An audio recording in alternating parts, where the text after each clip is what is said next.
మీరు చూస్తే ఇప్పుడు అందరి జోబులో ప్రతి ఇంట్లో ఒక స్మార్ట్ ఫోన్ ఉంది, అందరి జోబులో స్మార్ట్ ఫోన్ ఉంది. మా అంచనా ప్రకారం 60% మందికి స్మార్ట్ ఫోన్ అనేది ఈరోజు ఉంది.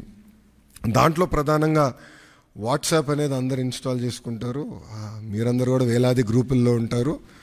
నాకు కూడా ప్రభుత్వం పొరపాట్లు చేస్తే నాకు కూడా ఇక్కడున్న మీడియా మిత్రులతో సహా ప్రజలు కూడా మెసేజ్లు చేస్తాం జరిగింది. సో అప్పుడు నాకు వచ్చిన ఆలోచన అంటే యువగలం పాదయాత్రలోనే లేదు, వాట్సాప్తో వర్క్ చేయాలి, అదొక ప్లాట్ఫామ్, అందరూ వాడే ప్లాట్ఫామ్ అని ఆలోచించి నేను సంధ్య గారికి మేము అవుట్రీచ్ చేసి కలిసిన తర్వాత ఒక ఇనిషియల్ డిస్కషన్ అయిన తర్వాత వాళ్ళు ఏమన్నారంటే ప్రపంచంలోనే ఎక్కడ ఇన్ని సర్వీసెస్ ఒకేసారి ఒకే ప్లాట్ఫామ్ అయినా తీసుకురాలేదు, బిట్స్ అండ్ పీసెస్ వచ్చినాయి. సో ఆర్టీసీ చేసి ఉండొచ్చు, లేదంటే మున్సిపాలిటీ చేసి ఉండొచ్చు, ఎవరు వాళ్ళు చేశారు. యాజ్ అ స్టేట్ ఎవరు చేయలేదు. ఇది వన్ ఆఫ్ ఇట్స్ కైండ్. మీరు చేయగలుగుతారా, అవుతుందా, మార్పు మీరు సిస్టంలో తీసుకురాగలుగుతారా అని నన్ను అడిగారు.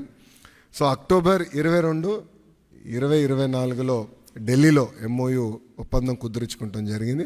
ఆ రోజు నేను ఛాలెంజ్ స్వీకరించాను. డిసెంబర్ నెలాఖరికల్లా లాంచ్ చేస్తామని మేము చెప్తాం జరిగింది. వాస్తవంగా ఒక నెల ఎక్కువ తీసుకున్నాం. సో 3 నెలలు 9 రోజుల తర్వాత అంటే MOU సంతకం పెట్టిన 3 నెలలు 9 రోజుల తర్వాత ఇది లాంచ్ చేస్తాం జరిగింది.